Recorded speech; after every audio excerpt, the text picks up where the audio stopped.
Welcome to Ian Cinema, your destination for endless entertainment and unforgettable movie moments. Discover exciting films, inspiring stories, and cinematic journeys across every genre. Whether you love action, drama, thrillers, or timeless favorites, there's always something waiting for you here. Sit back, enjoy the experience, and let Ian Cinema bring the magic of movies to your screen. Imagine waking up on an ordinary morning, looking out your window, and seeing your street exactly as it has always been. The same houses, the same cars, and the same neighbor's fence are all still there. But then you notice something strange. The asphalt simply stops a few meters ahead. There are no roads, intersections, or cities beyond it. Instead, everything has been replaced by an enormous chasm, a mysterious forest, and the sounds of animals that disappeared from Earth millions of years before humans ever existed. That is the central idea behind the end of the street, and it is more than enough to immediately grab the audience's attention. What makes this project especially fascinating is the combination of a family in crisis, a mysterious cosmic event, dinosaurs invading the most ordinary setting imaginable, and a director known for transforming seemingly peaceful neighborhoods into places where something always feels slightly wrong. The movie opens in Brazilian theaters on August 13, 2026, that immediately raises an important question. At this stage, The End of the Street cannot be treated as a film that has already been completely understood or analyzed. There are no final box office results, awards records, comprehensive critical reviews, or reliable details about the ending. Anyone claiming to know the exact conclusion right now is either speculating, repeating unverified leaks, or simply making things up. More importantly, this movie does not need exaggerated speculation to sound exciting. The official material already presents it as a large, strange, and much riskier concept than most blockbusters are willing to attempt. The story centers on the Platt family. The parents are Greg, played by Ewan McGregor, and Denise, played by Anne Hathaway. The main cast is rounded out by Christian Convery as Brian and Maisie Stella as Audrey. The family is already struggling before the impossible happens. Their relationship is under pressure, while their children are going through the complicated stage of life. The family home can suddenly feel too small for everything they are experiencing. Then an unexplained cosmic phenomenon changes everything. Oak Street is ripped away from its original location and transported to an unfamiliar environment, completely cut off from the world its residents once knew. The scale of the idea is what makes it so intriguing.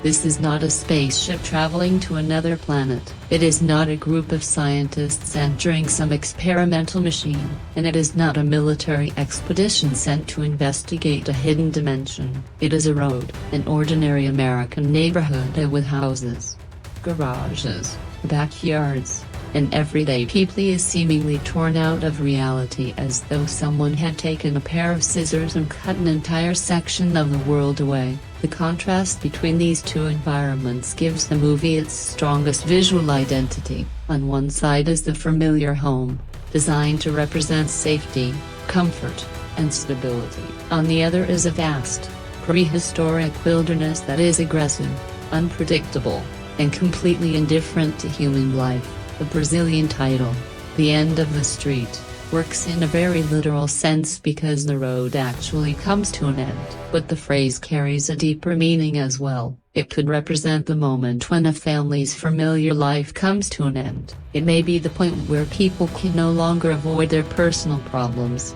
or the boundary between comfort and survival.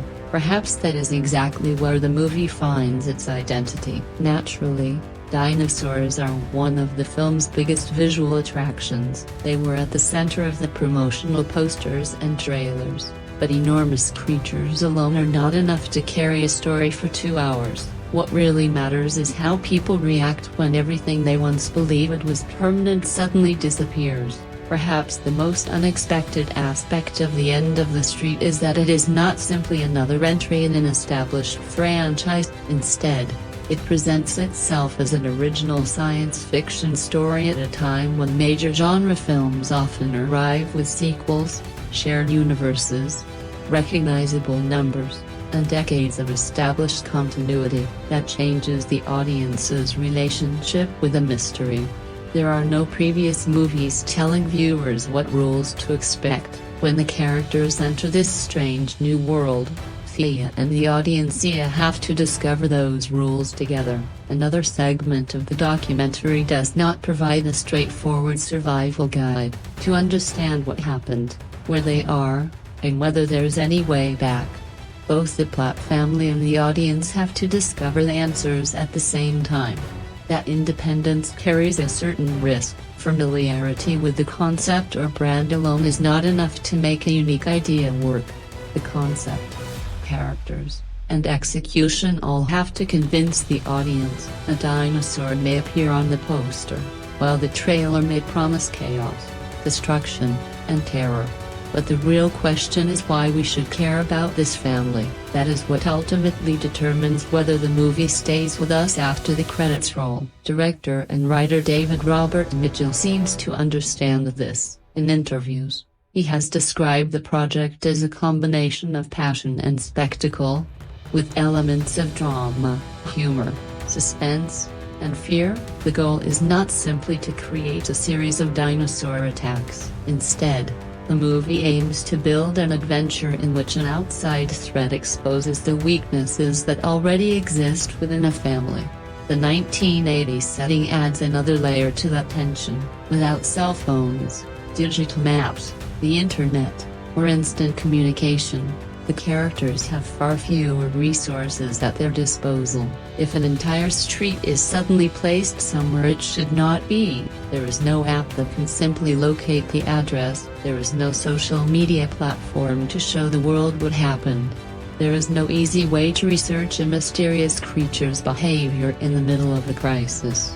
The characters are isolated both physically and informationally. Every sound has to be interpreted. Every discovery could be wrong. Every decision has to be made with very little certainty. However, the 1980s setting does not feel like a technological limitation alone. It also carries a particular cinematic memory. It was an era when stories could combine domestic humor with a genuine sense of danger. Films where children faced enormous threats and family adventures could be frightening while still maintaining a sense of wonder. The End of the Street appears to embrace that tradition. Even Hathaway described the movie as both frightening and comforting. Although those qualities may seem contradictory, many adventures from that era aim for exactly that balance. The threat could be enormous. The family could be in real danger. Yet there could still be room for magic, exploration, humor, and love. David Robert Mitchell is not a filmmaker known for simply copying someone else's nostalgia. In It Follows, he transformed ordinary residential streets, schools, beaches, and homes into places that felt constantly watched.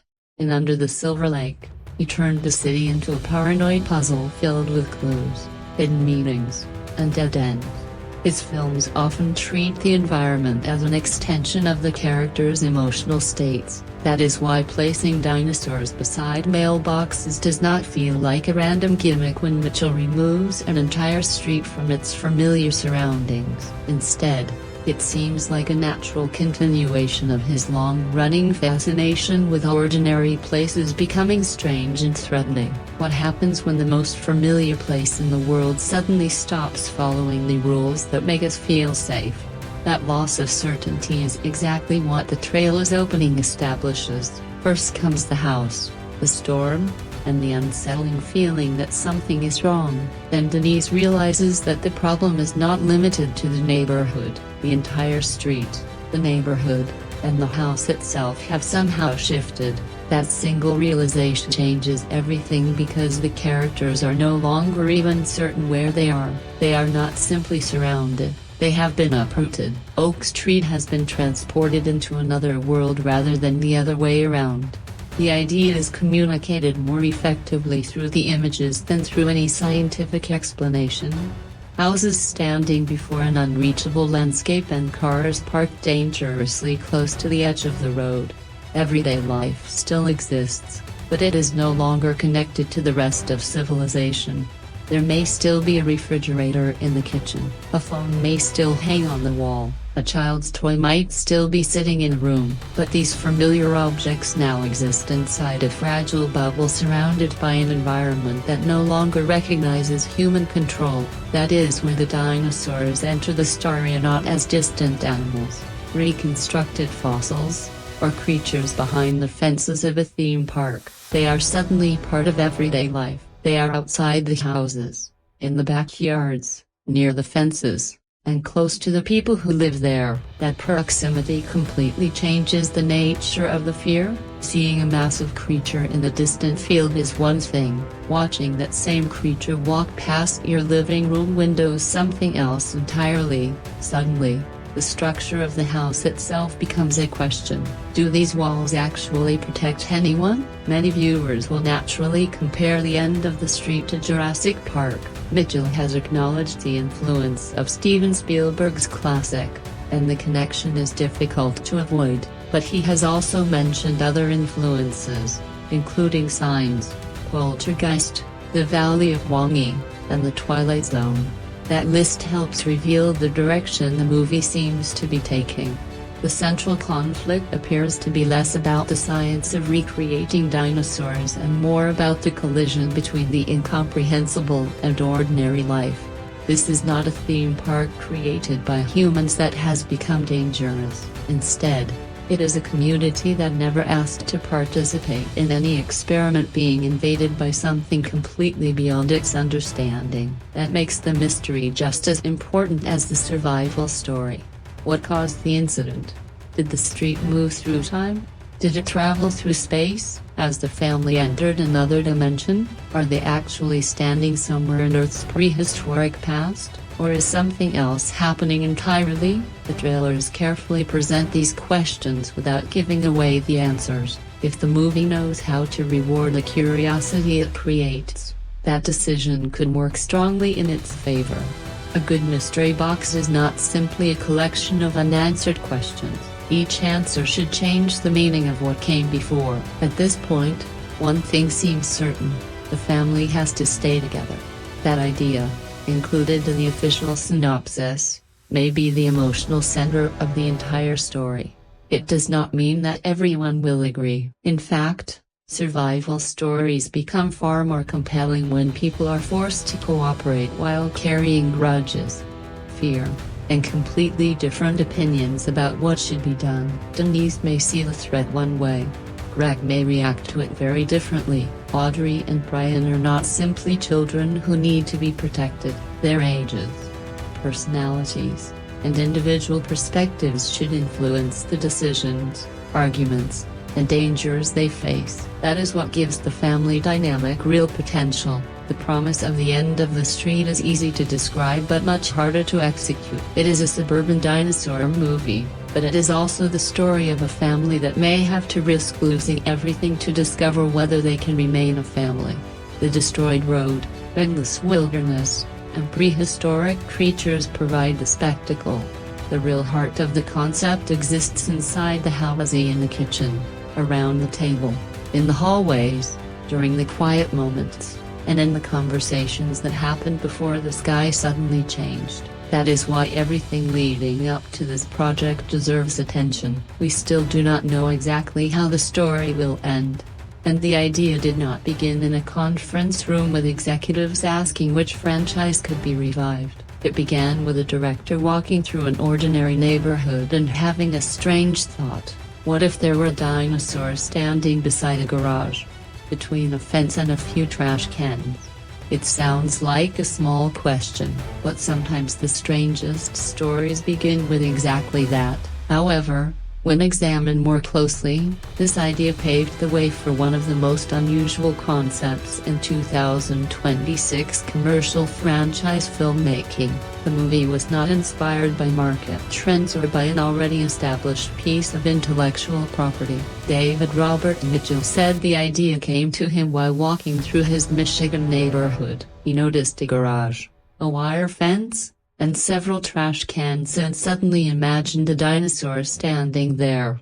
Not on an island, in a museum, or inside a laboratory, but right in an ordinary neighborhood. The image of a creature from another era seemingly searching for something behind a neighbor's house stayed with him.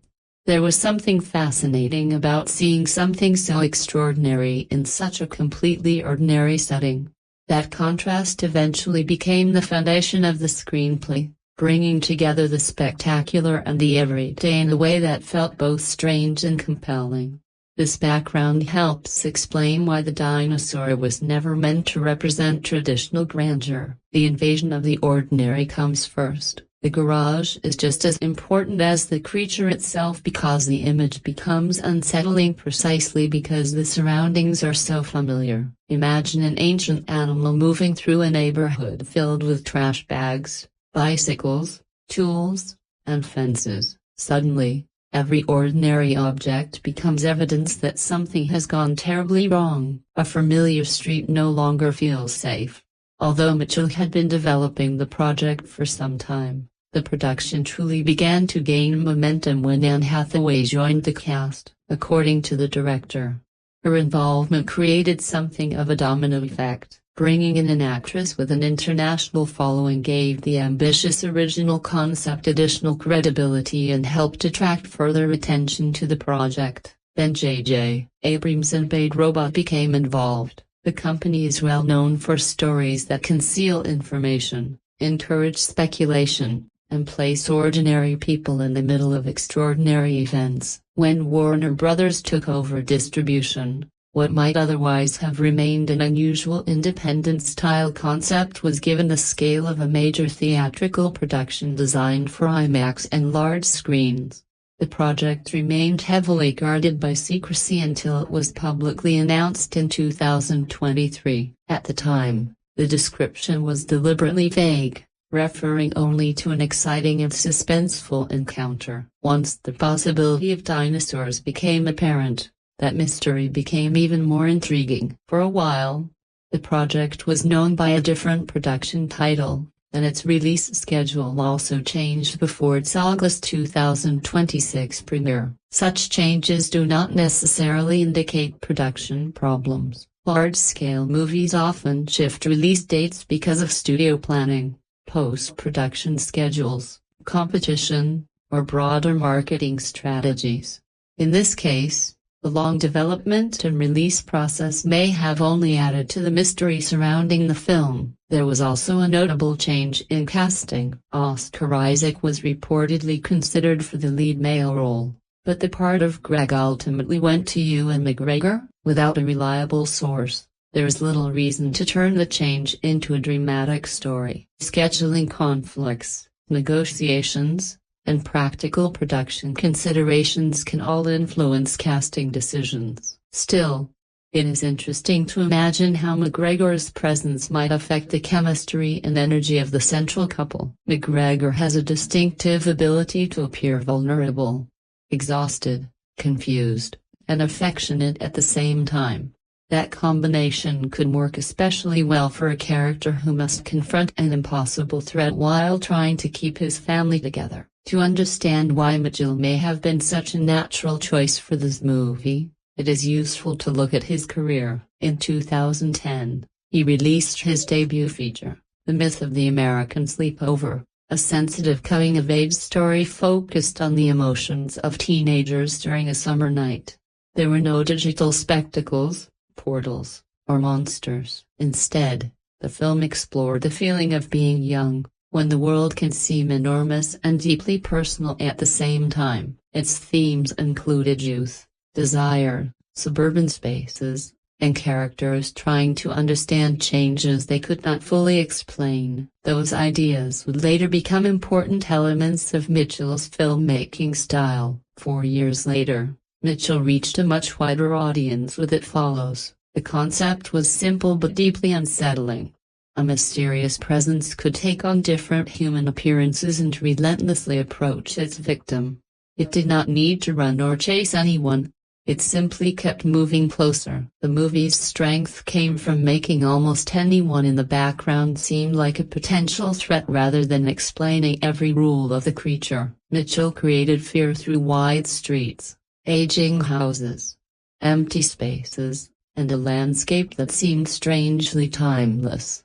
The neighborhood was more than just a backdrop, it became a space where characters had to constantly observe their surroundings. Survival depended on looking into the distance and recognizing danger before it reached them. That idea connects directly to the end of the street. Once the characters realize that their familiar environment has changed, they must learn to look at it differently. A monster can hide behind a fence. A garage can become a trap or a place of safety.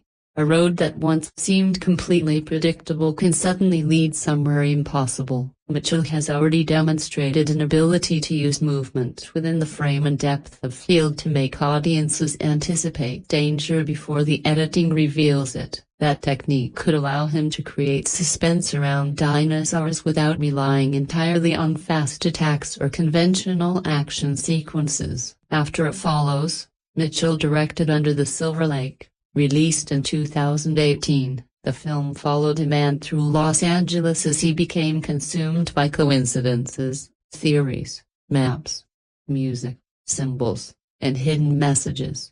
Although the movie divided audiences, it generated plenty of discussion because it constantly challenged viewers to distinguish between genuine clues, paranoia, and deliberate distractions. Mitchell showed an interest in stories where discovering the answer could be just as unsettling as the mystery itself.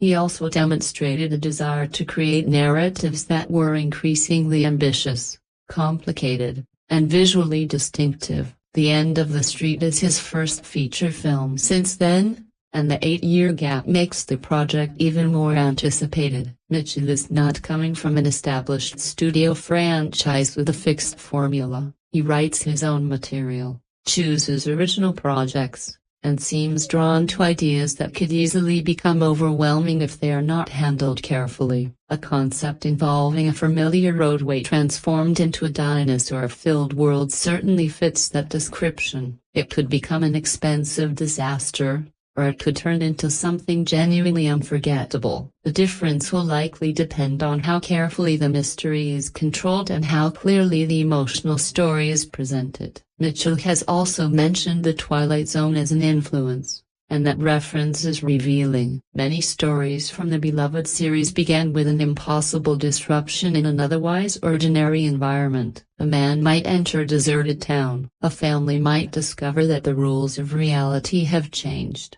An everyday object might reveal a much deeper truth. The fantastic was often used to explore morality, identity, fear, and human behavior. That suggests that the central question of The End of the Street may not simply be how the characters can return home. It could also be about who they become when the world around them suddenly disappears.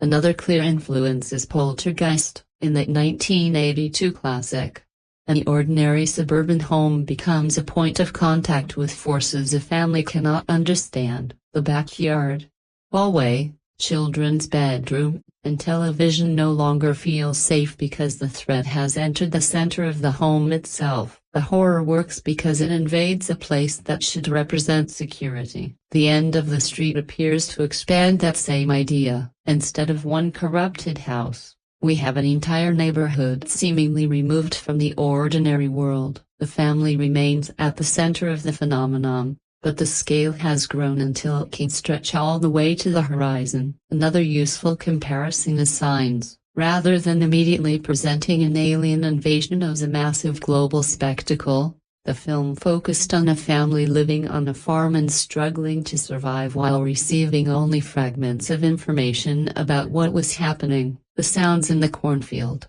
distant news reports, unseen threats, and strange relationships between family members created much of the tension. Mitchell seems interested in a similar emotional approach. The story may be enormous, but it still needs to remain grounded in one family's experience. His connection to dinosaur cinema also goes beyond the obvious modern examples. One notable influence is The Valley of Wang-Yi, the 1969 adventure film famous for combining the Western genre with prehistoric monsters. That unusual mixture of familiar landscapes and ancient creatures echoes the central idea behind Mitchell's project, placing something unimaginably ancient and dangerous into a world that feels completely ordinary. That contrast may ultimately be what makes The End of the Street so intriguing. Like almost any filmmaker who is interested in these monsters, he professed his admiration for Jurassic Park. But he made it clear that he wanted a new language. Spielberg is noted being denied by this. It entails acknowledging that dinosaurs in film existed prior to 1993 and can appear in a variety of genres, including science fiction, fantasy, horror, adventure, and even family melodrama. An author illusion is a so-called ambivalent atmosphere of the 1980s. This phrase is frequently used carelessly, as thought adding bicycles, kids, and nostalgic music would suffice. However, the most memorable aspect of that movie had something harder to replicate. Childhood. A feeling was taken seriously in Thea movies. They made it possible for the amazing and the menacing to coexist. They didn't treat hope as naive. They also didn't totally protect the characters from terror. And Hathaway highlights this mix when she characterizes The End of the Street as both frightening and inviting. However, there's a crucial distinction. The film's director has never had a completely pure image of suburbia.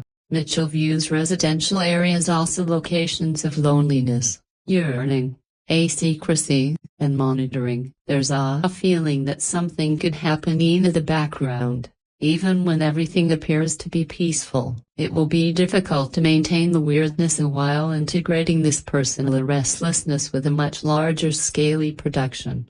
The existence of J.J. as a producer. Abrams also inspires caution and expectation. Abrams contributed to the popularity of marketing centered around mystery box-style storylines and secrecy. When it is successful, viewers actively engage, make connections, and perceive a world beyond what is being depicted.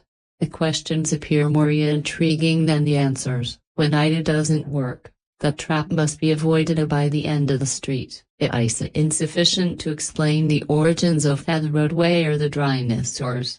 Denise, Greg, Audrey, and Brian must all suffer as a result of the explanation. Perhaps this explains Mitchell's strong emphasis on family. He does more than market the movie as a time and space puzzle. He discusses the tensions leading up to the event and how the four's relationships are altered by risk both positively and negatively because it avoids an naive interpretation. This line is crucial. Not everyone will be quickly united by the catastrophe. Additionally, fear leads to impulsivity, inaccuracy, accusation, and selfishness, even though sticking together can be the only option for survival. It's not always simple. The visual process was prearranged. Mitchell claimed to have spent hours working with storyboard artists to create scenes and find specific techniques for capturing a suspense. He admires Brian Gilmer's use of optics that make elements in various planes appear similarly in the picture. He may put the hazard and the character in the same frame rather than constantly concealing danger with cuts, compelling the audience to split their focus. His attention to detail demonstrates that the project has expanded beyond its budget, which has not yet been made public. The complexity of staging has increased. For a few seconds, a computerized monster can be impressive. It must rationally occupy space in order to stay threatening. The audience must be aware of the location of the door, at the window, the distance between the individual and the shelter, and the potential problems. This link between a character, space, and menace is precisely how Mitchell established his name. Thus, there is a specific motive to pay attention even before the outcome is known. The End of the Street doesn't unite desperate talents around a fad. The director's lifelong obsession with the visuals gave rise to the concept. His earlier films already included elements of the suburb, youth, paranoia, mystery, the threat lurking within the frame, and the sense of being imprisoned in a place devoid of laws, a primeval forest, houses torn from the earth, and animals so large enough to transform the most common street into uncharted territory. All added to this, even if a concept seems great on paper, it could vanish once the characters begin to speak. As a result, the end of the street's casting could be just as significant as any visual element. Before asking us to accept the removal of an entire street from the universe, the movie must persuade us that there's a royal family. The dinosaurs will be insignificant if Denise, Greg, Audrey, and Brian appear to be only bloated devices. Each chase gets weighed as Thea appear to be people bearing love, annoyance, and the common past. Denise, played by Anne Hathaway, is a character who appears to comprehend more clearly that an impossibility has occurred. She is the one who develops the concept that unifies the mystery and the published materials. The house, the neighborhood, and the street have already located while others are still attempting to dismiss what they are seeing. Thea's position already signals a perceptive person who can piece together clues. Denise's entire storyline is unknown to us. Therefore, speculating about Thea's conclusion would be incorrect. However, the campaign puts her away at the physical and emotional epicenter of the mayhem. Her ability to change registers without losing presence makes her an intriguing option. She can participate in a large-scale production, act in a private drama, maintain humor, and still make subtle human gestures. That's what the movie appears to urge. Denise is unable to respond to a dinosaur in the same way that she would to a mere attraction. She also cannot be immobilized by fear for 2 hours. She must simultaneously be a spouse, a mother, a fearful individual, and a survivor. According to David Robert Mitchell, Hathaway's portrayal propels the character to emotional heights that might shock viewers. Like much the whole campaign, the statement is purposefully ambiguous. But Ida suggests that Denise must deal with more than just rushing around. Even in cases where the situation seems ludicrous, an actress with control over intensity can make difficult judgments appear human due to the danger. The juxtaposition between Hathaway's well-known visage and an entirely implausible scenario aids in the movie's persistence. Greg support portrayed by Ewan McGregor. After Oscar Isaac withdrew from discussions, he entered the project and assumed a role that doesn't seem to be that of the unbeatable parent who always knows what to do. Based on the material that is now accessible, that is a good thing. When the adults are likewise lost, the concept is strengthened. Greg must deal with a break in reality while dealing with issues that were already there in the marriage. Any attempt to assume complete control can lead to strife, and there is no handbook to shield the family from a cosmic event. For Thea's a kind of character, McGregor's ability to show vulnerability without losing charm is a really helpful trait. Even in heroic roles, the character's expression frequently conveys a tired humanity as though he is striving for a surety that he does not yet possess. This can generate intense suspense in a family survival movie. Greg may wish to keep everyone safe, but it doesn't mean he can. He could have to listen, take a step back, acknowledge his fear, or acknowledge that the family no longer follows the previous hierarchy. Hathaway and McGregor's chemistry will be essential. The marriage and difficulty at the beginning of the script cannot be explained by a brief disagreement prior to the initial assault. Even when parents attempt to conceal them, children are aware of the routines, shortcuts, wounds, and communication styles that make up a long-term relationship. In a drier circumstance, the couple will probably have to decide in a matter of seconds with who takes the lead, who doesn't agree, who would dare, who remains. Two individuals may become closer as a result of an outside threat, But it may also expose everything Thea had been keeping to themselves. Stories like this run the risk of being used as instant therapy. Everyone gives each other hugs. A monster materializes and the issues vanish. Mitchell's statement that the dynamics can change with Thea better or worse points to a more complicated situation. Maybe the crises exposes selfishness in those who claim to be responsible and bravery enthusiasts who appeared aloof. Perhaps the kids will have a new perspective on their parents. Maybe a practical union nice and necessary for survival before any emotional reconciliation. Audrey is portrayed by Maisie Steller. Her work on television and in the movie In My Future Self, where she showed a natural talent for humor, uncertainty, and maturity helped her become well known as a young actress. The 1980s and Thea family crisis has put Audrey in a position where she wants independence. Thus, this experience might be significant since Audrey shouldn't just be the teenage daughter that pursuit is brutally destroyed when one is thrust into a primitive setting. All of a sudden, the house that she may have wished to flee from is one of the few well-known locations that remain. Stronger dramatic material is provided by Thea's contrast. The feeling that no one can comprehend what's going on inside is a hallmark of adolescence. Nobody in the end of the street is aware of what is going on outside. Audrey might feel the loss of the future she envisioned more keenly, or she might be better equipped than the adults to immediately accept that the rules have changed when the street is cut off from the outside world, school, friendships, plans, music, and any personal horizon vanish. Brian is portrayed by Christian Convey. The actor rose to fame as the lead in Sweet Tooth, a series that blended fantasy, danger, youth, and survival in a transformed world. This indicates that a comrade has already had to express emotion in situations when incredible threats and visual effects take up a substantial amount of space. But it does not imply that Brian will be a repetition of that effort. When confronted with digital beings, a youngster or adolescent must respond in a way that is specific enough for the audience to believe in the presence that will be finished later.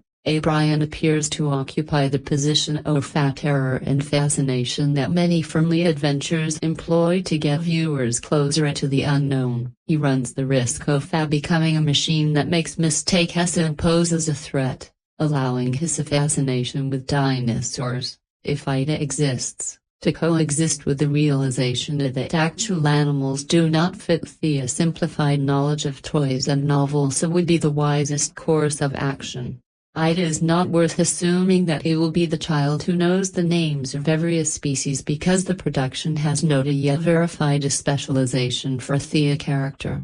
We do know that he is a member of the core that must remain together. The bond between Audrey and Brian may be just as significant as that between them and their parents. Siblings speak the same language. They might quarrel over trivial matters and then a moment later identify a dread that adults fail to perceive. The two could have to give up their previous responsibilities. In a setting where the social structure has vanished, the older sister might not be in charge. Protection might not be accepted by the younger brother. Alternatively, Thea could figure out how to act in a way that surprises Greg and Denise P's part of the supporting cast. Dinitra Isa, Bethany and Lind, Chris Coy, Jern, and more actors with ties to the community. These characters' roles are kept secret during the campaign. This makes sense because the concept transfers a neighborhood rather than just a house. Every resident has unique resources, conflicts, and ideas about what needs to be done. In times of disaster, a community does not act cohesively. Three will be those who wish to explore. Some people would rather lock themselves in. Someone may attempt to take the initiative. Someone else may act independently or conceal information. At that point, the street turns into a social laboratory. The neighbors most likely had a cursory acquaintance before to the incident. Greetings on the sidewalk. Complaints about noise. Parties. small favors, and resentments. Each skill acquires new value following the move. Who knows how to make things right? Who has food stored? Who owns a car, tools, a radio, medication, or a first aid training? Who wants to share? The script may turn everyday items into resources for survival and ordinary connections into vital partnerships. The terror is also altered by the presence of multiple houses. The group in a story that takes place in a remote cabin is so largely aware of who is inside. Every door on a street may conceal a discovery, an animal, a fight, or an injured person. There is a memory in the neighborhood. Someone you know owns a house. Observing a generic scene elicits a different response than witnessing that location damaged or invaded. The spectacle takes on a personal quality. The movie still needs to determine how much room it will offer this group and without detracting from the plot. Many locals might be included in a large-scale production only to boost the body count. This is conceivable, particularly given the ratings of violent content and blood-related imagery. However, the characters must be more than just bodies in the path of the beasts for the violence to have any effect. Mitchell typically performs better when the threat modifies how the surroundings are perceived rather than when it builds up shock without any repercussions.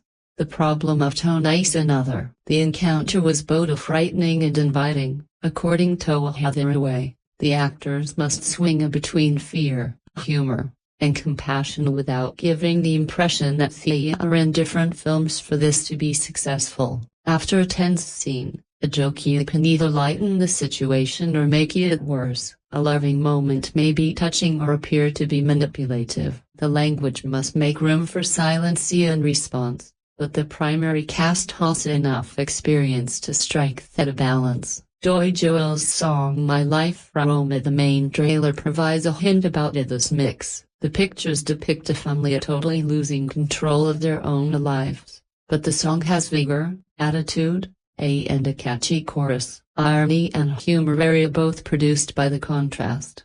It's possible that each character thought they were entitled to follow their own path. All of a sudden, the cosmic power makes all the decisions. The life that used to be mine now depends on the collective. In the four plot methods. This concept of autonomy but takes several forms. The demands of marriage and kids may be holding Denise and Griga back. Outside of her family, Audrey tries to define herself. Brian may want to be heard, but he still relies on adults. Individual escape routes are eliminated by the event. The road terminates and empty so no one can just hop in the car and drive away. Staying together becomes a geographical requirement rather than an emotional statement. This explains why the relationship appears to be discussed in the title as well. The opportunity to put things off ends at the end of the street. In the past, someone might leave the house, drive, go to work, or find a distraction after an altercation. There is no outside in the traditional sense after that. The characters must deal with danger and one another because they are confined to the same area of the earth. As a result, the cast is not merely encircled by dinosaurs. The shared history of the family envelops it. Every room is filled with memories.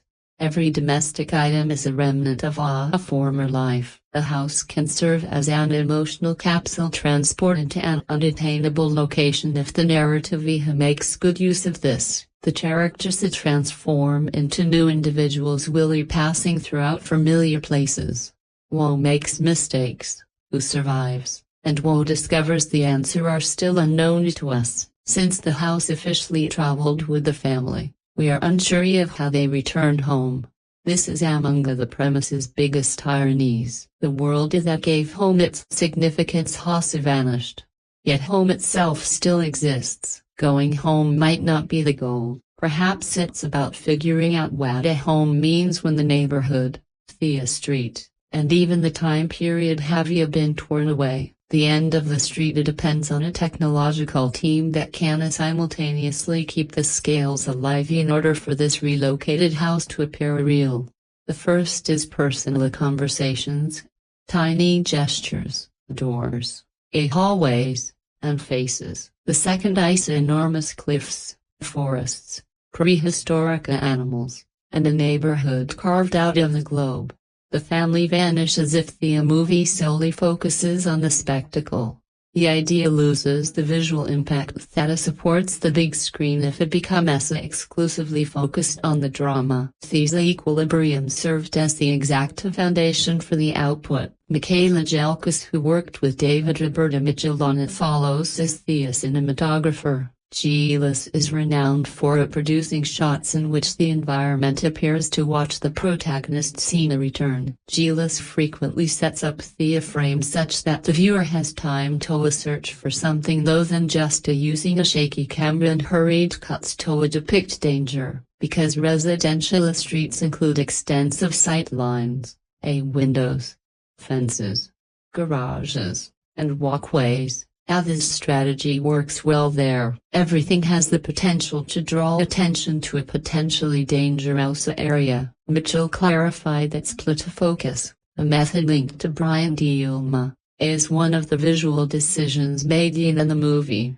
To put it simply, it's a method of maintaining equal sharpness between two elements, one near and the other far away. This eliminates the need to cut between a character in the foreground and a potentially hazardous object in the background because the observer sees more than the person in the situation. The effect builds a suspense.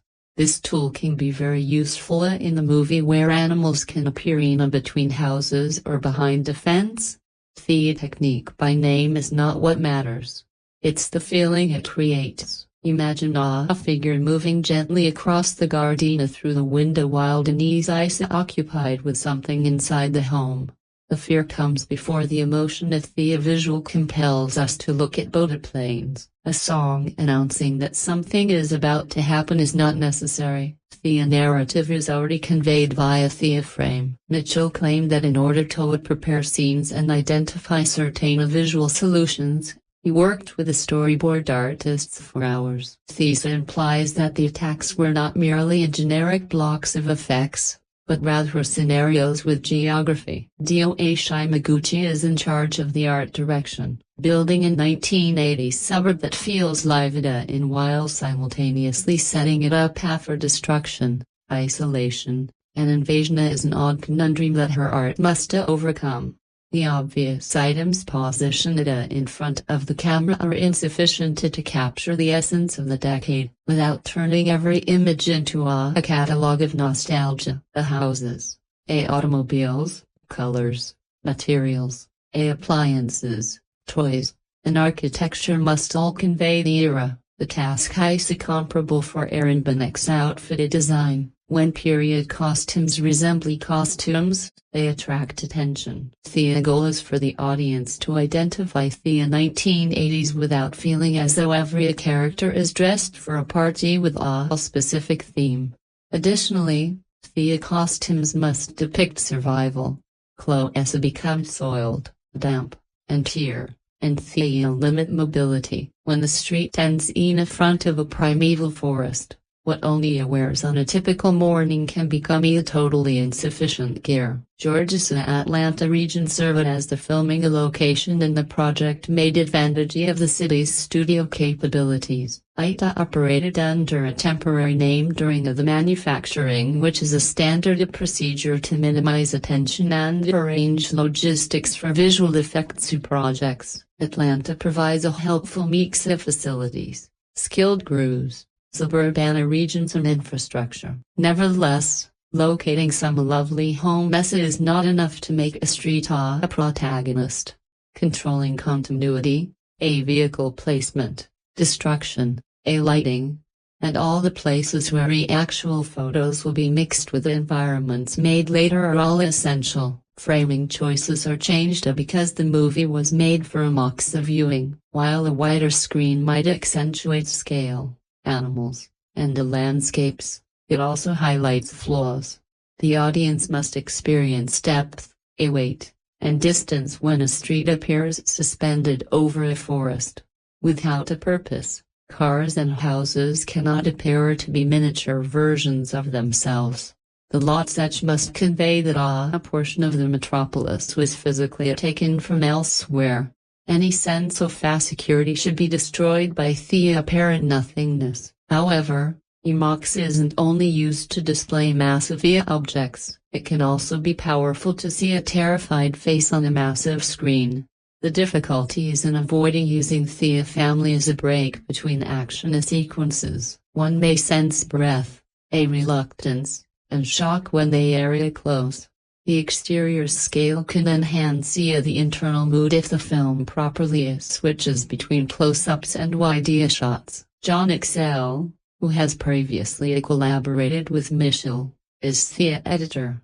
Information must be precisely controlled in a mystery movie. The tone is altered when a dinosaur is shown too soon. It can be annoying to conceal too much. Cutting too fast makes it difficult to understand the space.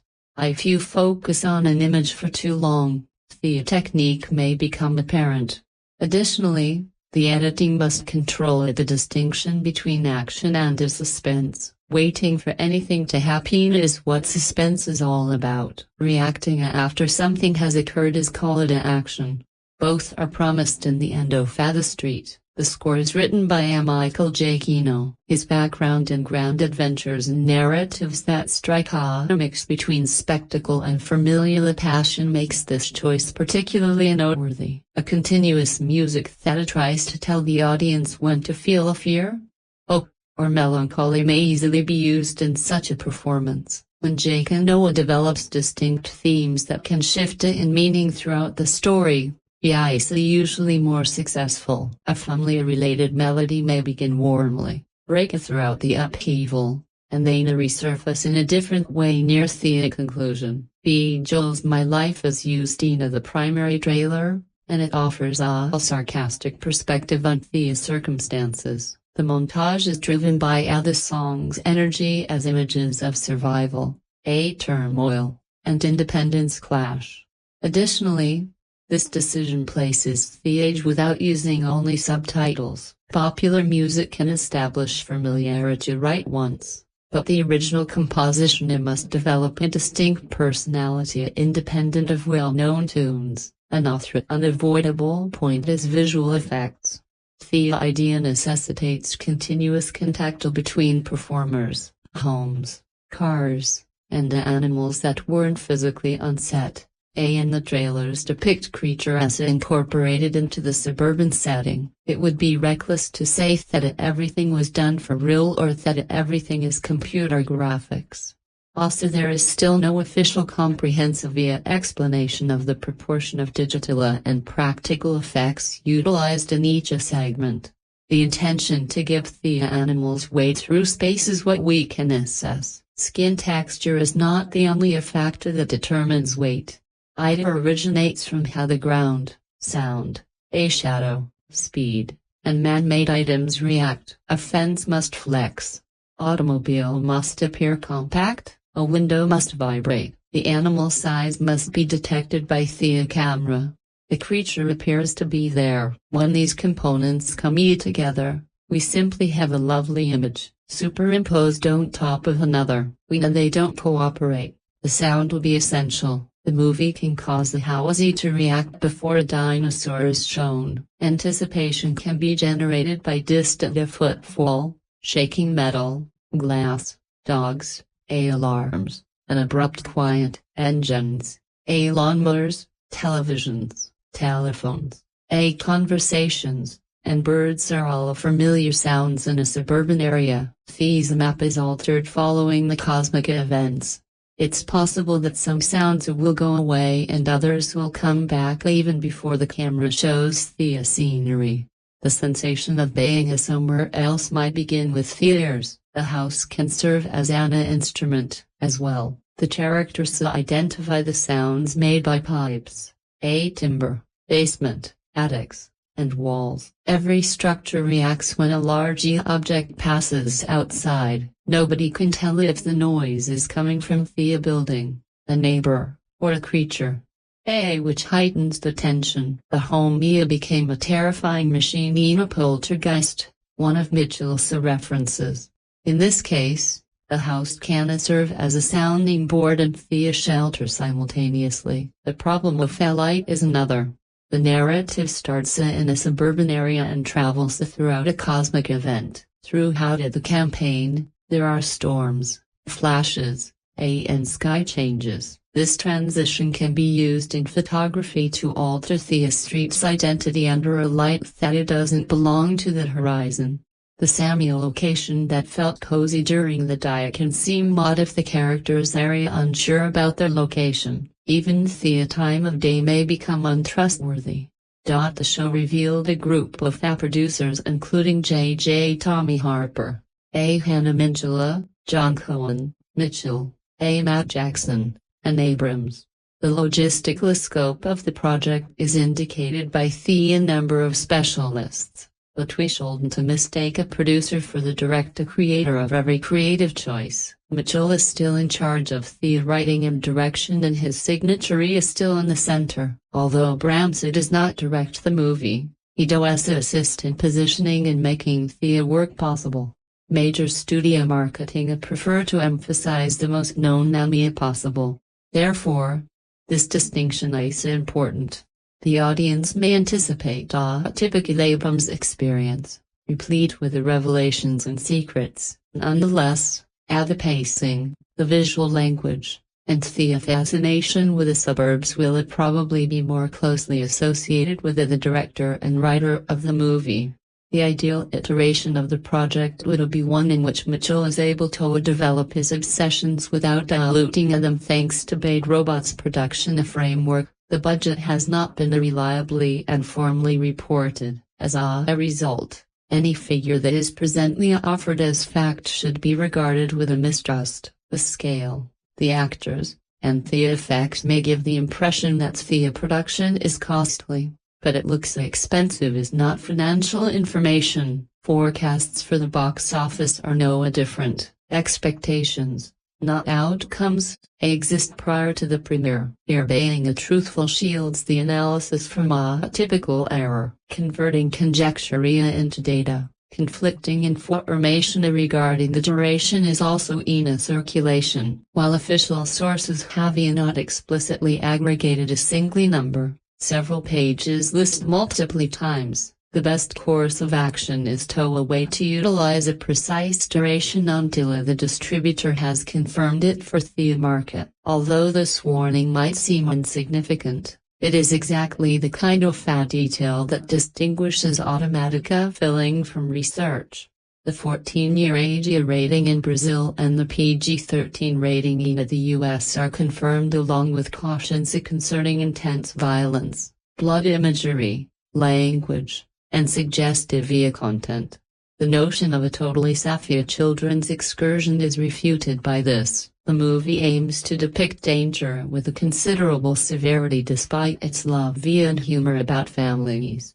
This must be considered when comparing productions from the 1980s, as many of them did not portray children as viewers incapable of managing anxiety, threats, devastation, and chases within the homes are all suggested by the campaign. However, waiting times may be the most fascinating technical job.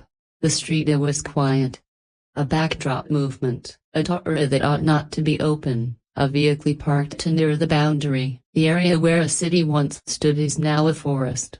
At these points, the concept transforms from a poster into a movie. Every action will be tense if the team can help the viewers comprehend the terrain. The sequences can develop by knowing the locations of the houses, the roads that remain, and the distance between the characters and the abyss. The action becomes confused in the absence of the mental map. It makes even a straightforward visit to the neighbor's house seem like an adventure. And these may be the end of the street's most potent technological image, turning a distance that might have been reached in a matter of seconds into hostile terrain. It is not necessary for the producers to create a whole planet for every scene. Simply redefine a garage, a backyard, and a walkway. The movie finds a scale without sacrificing intimacy when a commonplace space becomes hazardous. There the departments of photography, design, editing, music, sound, and effects come together to produce a single narrative. The material that has been made public permits following the story's beginning, but it does not permit anyone to pretend to be familiar with the whole movie. As a result, the ideal strategy is to make a clearer distinction between what is seen in the campaign and what is not. The family appears to be seen in the 1980s suburban routine in the opening. Establishing the setting and historical period is not enough because the impact is dependent on the contrast between the before and the after. The movie must depict how that a house operated before to the breach. A storm and a feeling of displacement accompany the first indications. The teaser's intensity doesn't begin with a dinosaur adventure. It begins as a mystery within the home. The characters still lack the vocabulary to explain what's going on outside. This is a straightforward and effective technique that modifies specifics before exposing the scope of the issue. We would be shocked if the street suddenly arose in front of the forest. The movie evokes anxiety by permitting a brief moment of uncertainty. It's Denise who puts the implausible theory into words. The entire street, the neighborhood, and the house all shifted. The term is effective because it attempts to make sense of the ludicrous. It does not declare the end of the world. The location has shifted. She claims this conclusion calls for observation. Something in the sky, the terrain or the limits of the neighborhood indicates that they are not aware they should be. Like everyone else, Greg responds with incredible. Before any attack, the struggle starts. While one character acknowledges that the rules have changed, another still needs to come to that conclusion. The picture that characterizes the movie then appears. The street comes to an abrupt end. Vehicles and portions of the asphalt are near a massive edge above a forest. The neighborhood appears to be an island of civilization that has been uprooted and placed in an unfeasibly setting. This composition already raises a number of real-world issues. How many homes were moved? Is the terrain stable? Is there water to drink? Does the electricity still function? What is the amount of food available? When the fuel is out, what happens? For survival to appear tangible, the narrative must at least acknowledge some of these questions, even if the campaign doesn't provide an answer. Additionally, there is a psychological impact because everything appears familiar. The inhabitants may gaze around their home mess and feel secure. The infrastructure that sustained that existence has simply vanished. You can turn off the tap. It is possible for the light to go out.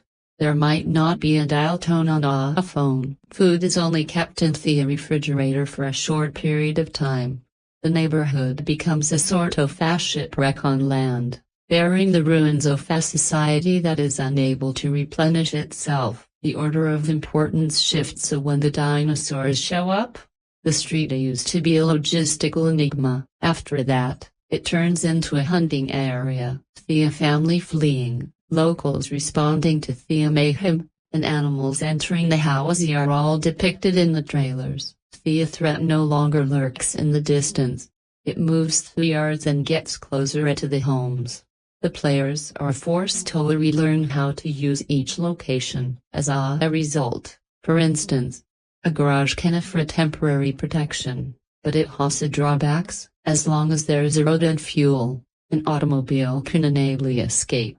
For a huge animal, a fence between properties is meaningless. It can cause a delay for a smaller species, although it decreases escape routes. The basement provides a protection, although it increases the view. The roof exposes a person. The transformation of these shared resources will determine how intelligent the scenes are. Additionally, the trailers imply that more than one species poses a threat. The locals are unable to come up with a straightforward solution because there are dangers both on the ground and in the air. Maybe hiding would be sufficient if it was simply a large animal, where larger creatures cannot enter. Little ones can. The feeling of fast security in open areas is destroyed by flying animals. The diversity heightens the suspense, but the movie must avoid making every species a level in a computer game. Instead of appearing like a queue of bosses waiting for their scene, they should appear to be a part of the surroundings. The geographical unknown is still significant. The official narrative does not explicitly state that the street traveled to Earth's past despite the campaign's use of archaic imagery. It simply states that it was shipped to an unidentified location. This decision may be a marketing ploy or a true hint. The characters may be from the past.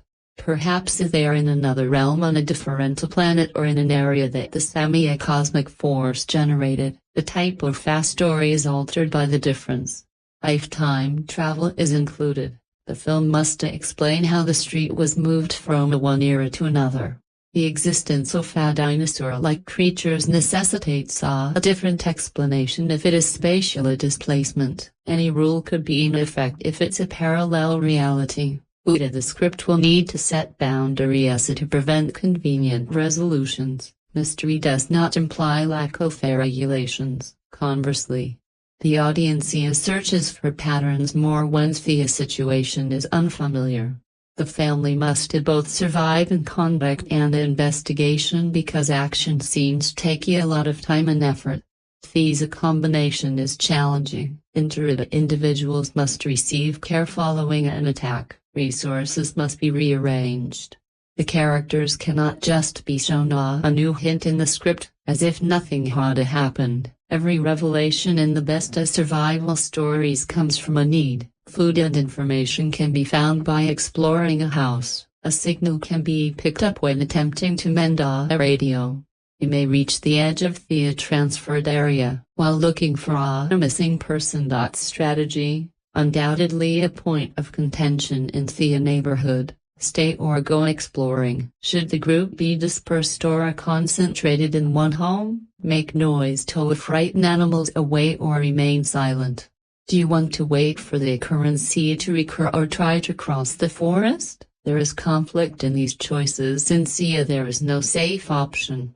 Although the street is well known, its resources are limited. There may be solutions in the outside world, but there are also dangers there. Greg and Denise had to deal with this marital conundrum. Only a might think that staying is necessary to keep the kids safe.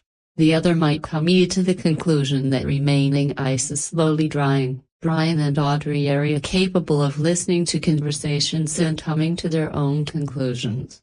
Authority changes when young people recognize that adults don't have the solution. They begin planning instead of only asking what should we do. The campaign promotes unity while showcasing a hustle and confrontation. This implies that there will be more to the arc than just waiting for help. Maybe after failing to do so, the plot must act collectively. The behavior may be a reflection of the family's situation. Everyone runs in the same direction at first. Eventually, they learn to use each person's skills, communicate, and to watch. This is not verified information on certain incidents, but rather a logical narrative potential. Potential losses are subject to the same warning.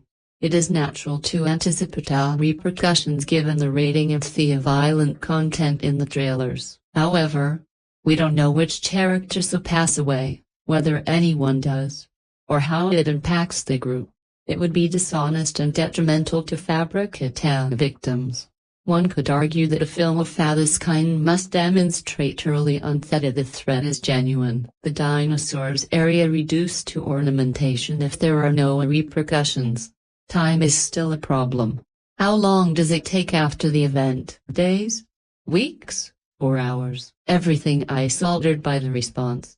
The shock takes over after a few hours. Hunger, water, hygiene, injuries, and leadership take a center stage in a few days. The trailers condense events and make it impossible to determine how long the crisis will last. The movie may decide to follow a longer survival story or a fast-paced one. The inclusion of a cheerful song in the advertisements does not ensure that the movie will always be humorous to sell energy. Trailers change the tone. Nevertheless, Mitchell claimed that the narrative combines humor, suspense, terror, and drama.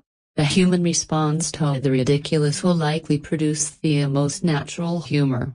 Not because the characters laugh about when someone is in danger, but rather because they try to apply everyday routines to an unfeasible circumstance. Perhaps a resident still worries about property, even if the concept has already become meaningless. Perhaps someone is adamant about following societal norms in an area where there are no authorities. Perhaps a home item that has suddenly become necessary may cause the family to dispute. Denial can be exposed through a humor. Adventure films recognize this by letting their protagonists be humorous without realizing it. Laughter is a method to prevent worrying. The third act is yet safeguarded. We don't know how any incident started, whether there is a human antagonist, whether the street reappears, or whether the conclusion opens up new possibilities. Furthermore, we are unsure if the dinosaurs pose the greatest threat. It would be unsatisfactory if the cosmic enigma just functioned as a magic button to place the creatures in the neighborhood. According to the campaign, which implies that aaye has significance of its own,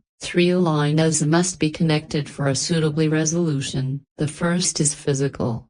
What happens to Oak Street and how to live. The second is intellectual. What is the phenomenon's nature? What changes for the plot family is the third, and it is an emotional one. The movie will be an effective adventure if only the first is resolved. It may become a cheery explanation if it just addresses the second. The mystery will appear to be an excuse if only the third is answered. Combining all 3 yields the optimum outcome. The concept contains a lovely question. What keeps a person moving in awe when all paths end? The road comes to an end? There seems to be a limit to the marriage. The kids are growing up. The decade shown as part of a bygone era that viewers look back on with fondness. There is an end in sight for everything. These metaphorical endings become a geography as a result of the cosmic catastrophe. Because of this, the narrative doesn't have to hurry to cover every detail. It must depict how the characters perceive the shifting space, the first night away from the city after the storm, the first quiet, the first close-up of the creature, the first unchangeable choice. Memories are media during these times. Any description beyond this should be regarded as a hypothesis until the debut. Maybe the wait is a part of the enjoyment. The end of the street's premise works better when we envision what lies beyond the edge. Which is why it was so with the questions. We reach the end of the asphalt in the trailer. At last, the movie must demonstrate whether it is worthwhile to cross. The end of the street appears to construct a narrative about control beneath the dinosaurs. The flashes in the sky, and the street hung over the unknown. The characters must likely think they're aware of the scope of their issues prior to the incident. Even if a routine may become burdensome, a child may stray or a marriage may be in crisis, everything appears to be within reasonable bounds. Then the illusion is broken by the universe. Everyone learns that the stability was not as strong as they had thought when the street is shifted without authorization. The suburb itself agrees with this concept. The purpose of planned neighborhoods is to create order. The area is arranged with walkways, gardens, garages, aligned residences, and signage. Every lot has a boundary. Every resident is aware of the boundaries between their own and their neighbors' properties. The greater border is destroyed by the cosmic event. The neighborhood as a whole no longer belongs on the map, but the street is still separated into lots, surrounded by a nature that does not distinguish between any of these boundaries. Human organization continues to exist only as a shell. The dinosaurs are a literal representation of this apathy. In the human sense, they are not evil. They are ignorant of social norms, marriage, and of property. They behave in a way that suits them. Because of this, the threat may be more terrifying than a villain outlining their skill. A predator cannot be negotiated with without making the animal become a moral figure. The family must comprehend behavior, risk, and distance. Using archaic animals also puts people in a state of temporal humiliation. In comparison, to millions of years of natural history, the 1980s may look like the past to the audience in 2026. In such setting, the items, styles, and technology that characterize the individual's identities lose significance. The street learns that instruments do not guarantee dominance and brings with it the haughtiness of a contemporary civilization. The journey might also represent a family that is stuck in the past. Greg and Denise area in a difficult situation. Brian and Audrey are undergoing age shifts. Everybody has past incarnations of only another. Offspring view their parents as fixed figures. Parents continue to value while their offspring as children and partners recall their initial identities. The challenge of moving forward becomes a real predicament when one is thrust into an ancient world. They might have to let go of old roles in order to thrive on a poster. The words "Stay United" could appear generic, but it becomes more complicated when unity does not imply agreement. A healthy family is not only in which everyone shares the same beliefs, it is the one that can resolve disputes without ruining the chance to provide care. Cooperation may be compelled by danger, but the movie must demonstrate whether anyone is paying attention. Greg and Denise can stay emotionally apart while yet being physically together. Even though they live in the same home, Audrey and Brianna have rather distinct anxieties. A notion of community separation is also created by the street's relocation. The inhabitants are part of a nation, a city, and a network of services prior to the phenomenon. They then become a minimal population.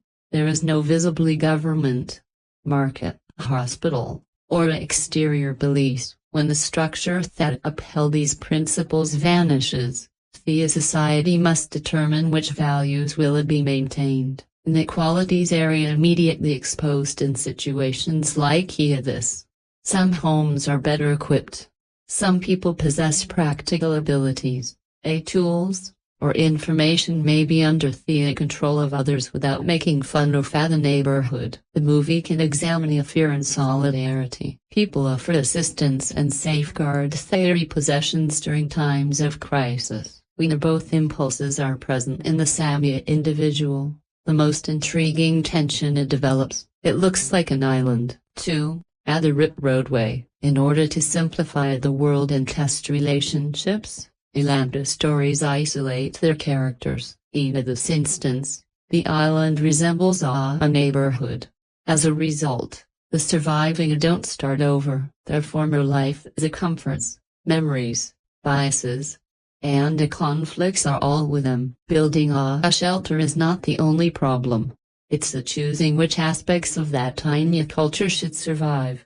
The asphalt and makes the ideal visual symbol. Roads frequently stand for mobility, decision-making, and the future. The story rejects the most obvious path. When road ends in a precipice, you can continue in the same manner. Additionally, the trail behind has been ripped away, making it impossible to return. The characters must devise a new means of transportation without using words. This picture captures the couple's crisis and the kids' development. The notion of the lost future is emphasized by the 1980s setting. That decade is the present for the characters. They envision future years, professions, transformations, and a life off the streets. For the audience, that future has already materialized. Seeing people trapped in the past attempt to go back to a known tomorrow is ironic. This distance allows the movie to discuss nostalgia without romanticizing the time period.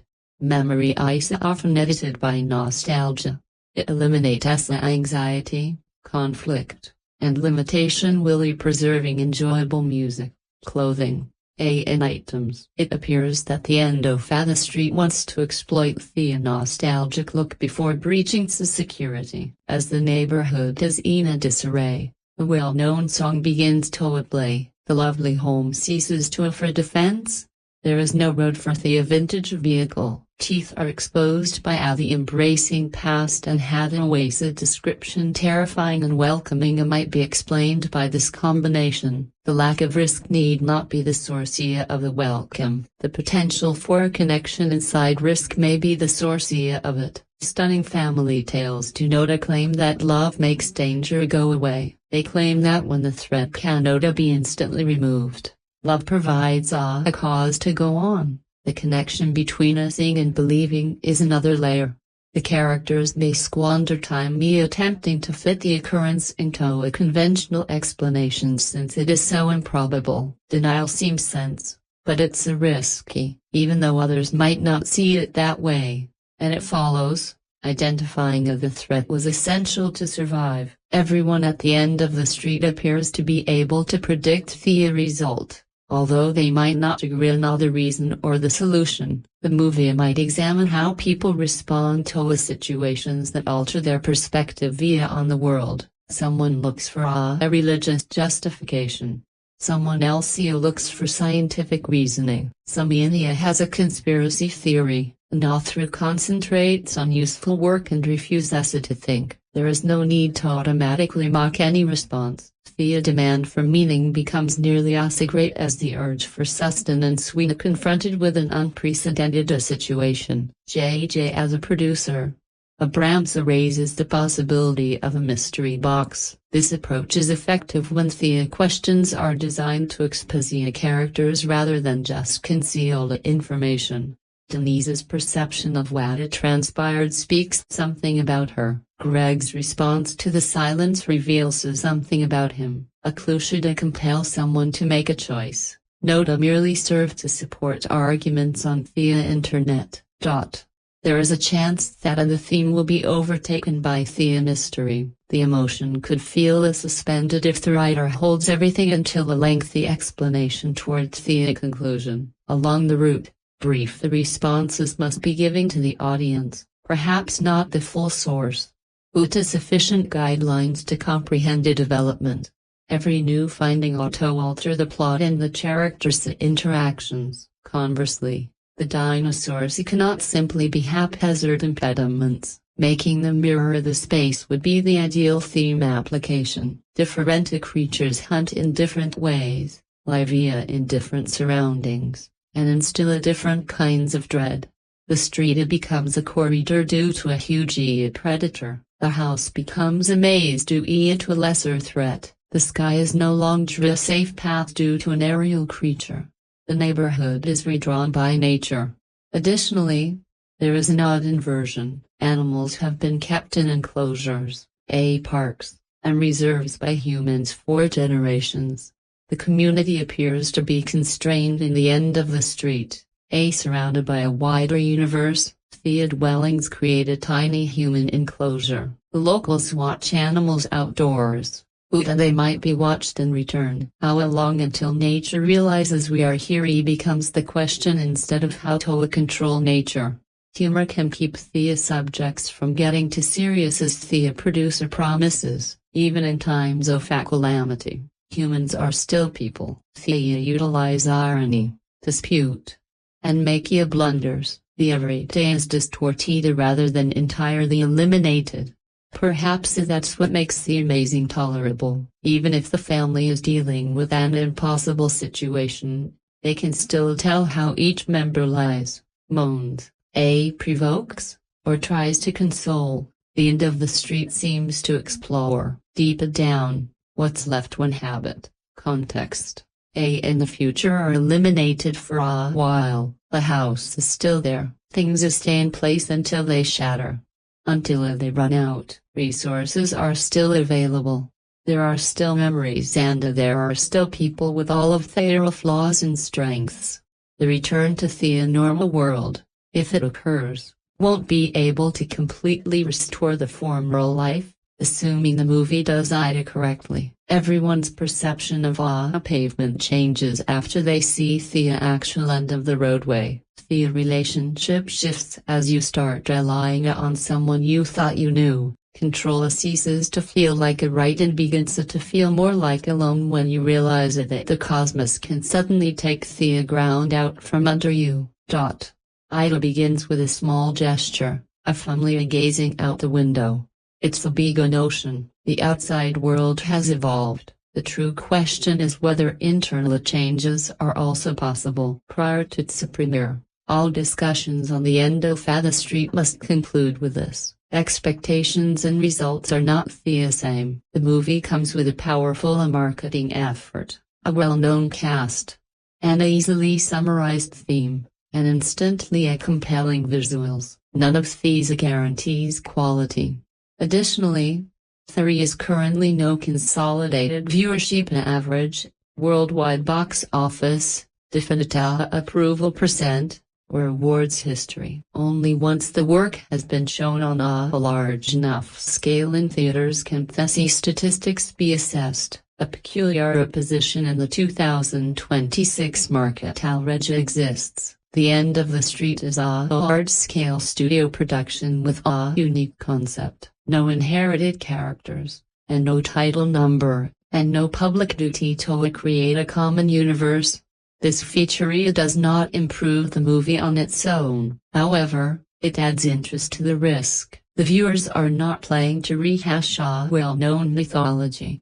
This is an invitation to enter a story with the question as the major attraction. However, the presence of dinosaurs inevitably draws comparisons to the Jurassic franchise. Pretending that the movie doesn't exist in that shadow would be unjust. Any roar in front of a camera will be compared to the high visual, emotional, and oral standards set by a Jurassic Park. The End of the Street would be better off being distinctive rather than trying to be bigger.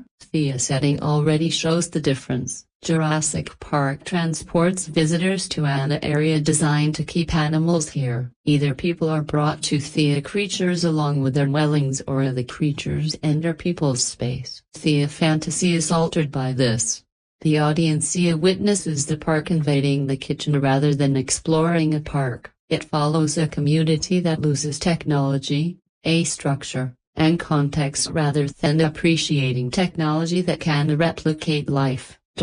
It also changes the focus of science. Genetic engineering or cloning don't seem to be central to the idea. The cosmic displacement is the enigma. This moves the movie closer to tales of time travel, changed reality, and unidentified universes. Although the dinosaurs are the most obvious manifestation of the threat, there is a deeper and possibly more peculiar reason. Perhaps the comparison with the signs will be more helpful. In both situations, a family experiences a potentially worldwide occurrence. The data is not complete when it arrives. The home turns into a stronghold. Fear combines with past personal problems. The End of the Street differs in that Ida uses prehistoric animals rather than extraterrestrial invaders and appears to extend the action to a town because Ida recognizes that a house can be the emotional epicenter of dread. Poltergeist provides an additional bridge.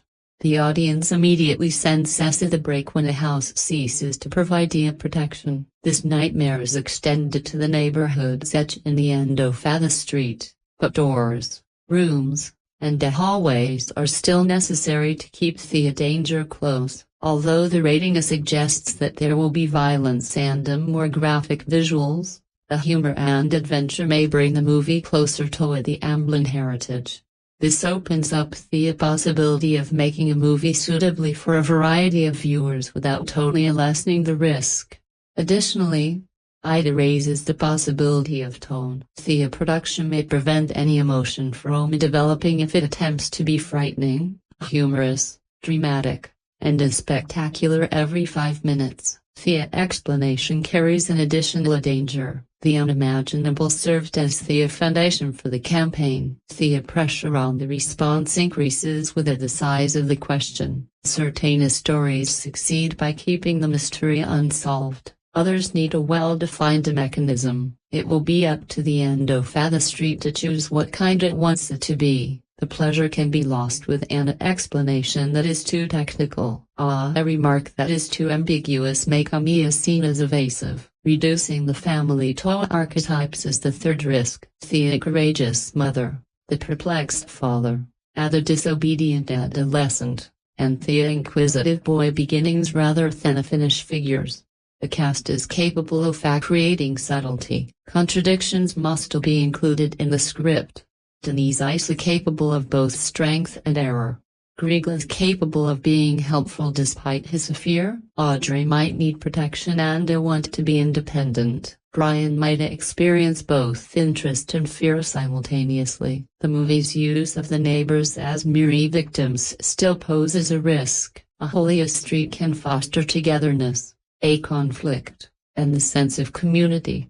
The concept loses much of its impact if the citizens simply arrive and become victims. Survival becomes far more compelling when they have their own choices, skills, relationships, and personal stakes. Several factors also inspire confidence in the project. Mitchell has a strong understanding of suburban environments and knows how to turn familiar surroundings into sources of danger. Gilakis understands how to compose images in which the background plays an important role. The crew also relied on storyboards to visually plan the scenes, suggesting a strong focus on clarity and cinematic storytelling. Giacchino appears capable of balancing emotion with adventure. McGregor and Hathaway bring dramatic weight to the story, while Convey and Stella add youthful energy without feeling decorative or unnecessary. Some of the concept's images are powerful enough to communicate their ideas without explanation. A street blocked by a cliff, a car stopping at the edge, a house surrounded by forest, a dinosaur standing behind a fence. These images immediately create tension and possess a strong cinematic quality. The challenge is turning those striking visuals into a story that deserves them. The release strategy also reinforces that ambition. The film is planned as a theatrical-only release and will be shown in IMAX, with its premiere scheduled for August 13, 2026, in Brazil. That decision suggests the distributor sees the film's visual and theatrical impact as an essential part of the experience. When the edge of an ordinary street suddenly becomes a terrifying drop, the effect is clearly designed for a massive screen. This is the kind of story intended to be experienced on a large scale. However, a large screen cannot rescue a weak story. Without compelling characters, impressive visual effects can lose their impact very quickly.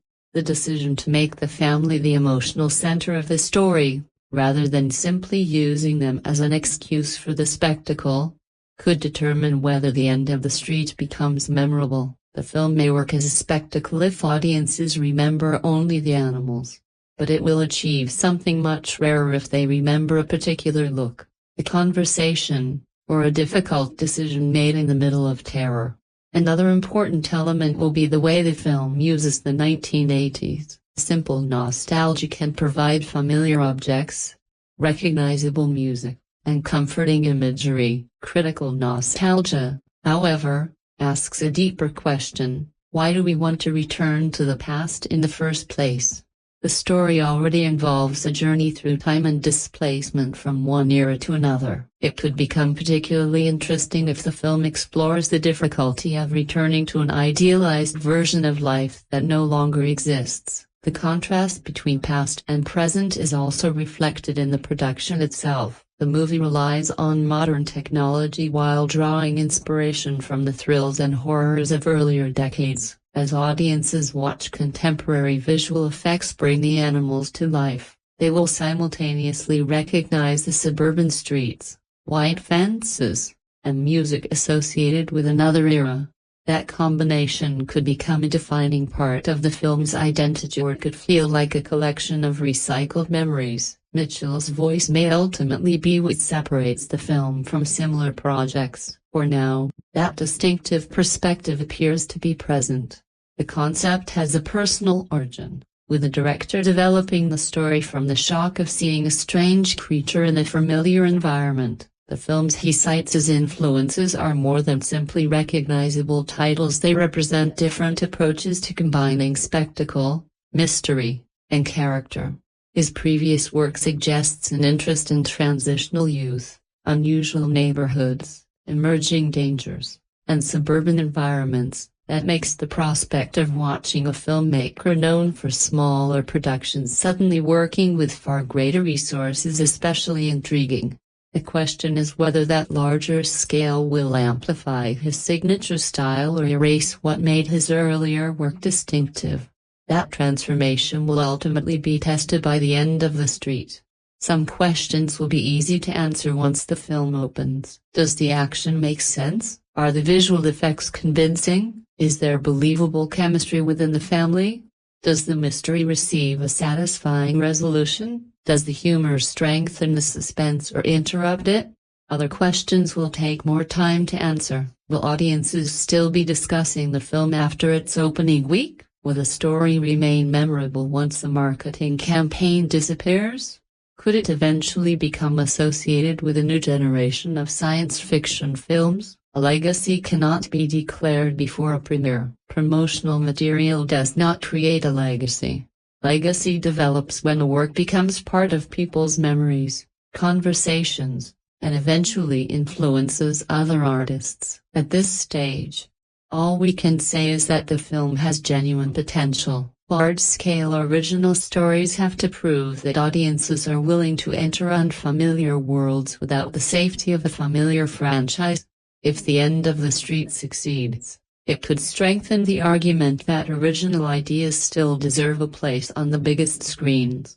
And if it fails, the problem probably will not be a lack of promise. The creative team has experience, the cast is strong, and the central concept is easy to understand. Any weakness is more likely to come from the execution, uneven pacing, underdeveloped characters, a mystery that fails to deliver, or spectacle without enough substance.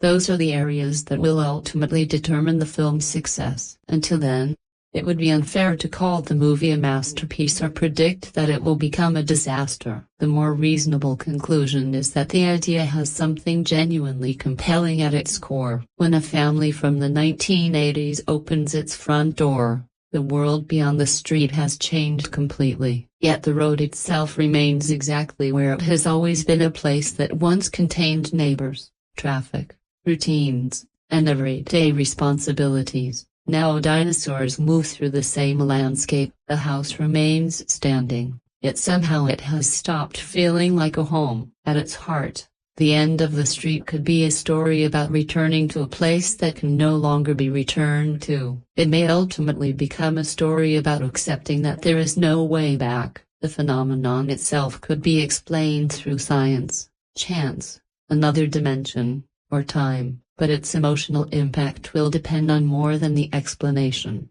What truly matters is what the family must do to survive and what they are forced to confront along the way. From the beginning, the concept invites us to look outside to the cliff, the forest, and the animals. Ultimately, however, the movie will need to make audiences look inward, toward what it needs. Greg, Audrey, and Brian were hiding before the storm in the choices they make once every other option disappears. Perhaps the most memorable image will not be a dinosaur roaring in front of a suburban house. Perhaps it will be a family realizing that survival requires more than simply finding another road. Standing on the pavement at the end of the street, they may have to make a collective decision about who they were going to become when there is no possibility of returning to the lives they once knew.